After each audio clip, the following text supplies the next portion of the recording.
हम मुत्तहिद रहना चाहते थे और मिलकर मुश्किलात पर काबू पाना चाहते थे, लेकिन तुमने मेरी नहीं सुनी। फिर हम समझ गए कि हम रास्ते में एक साथ नहीं चल सकते। मुझे तो समझ नहीं आ रहा कि मैं तुम्हें कैसे समझाऊं ज़हरा।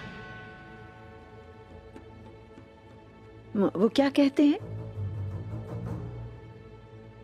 हाँ, बदकिरदार। बदकिरदार हो तुम, समझी?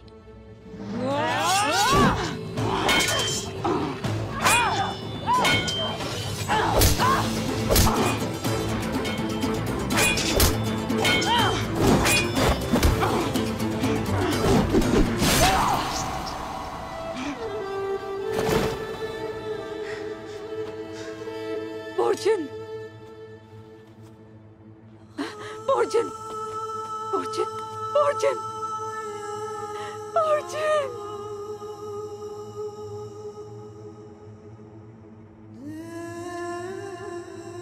कातिल!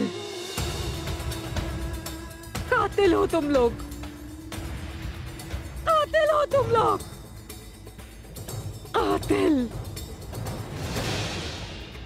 गुनहगार!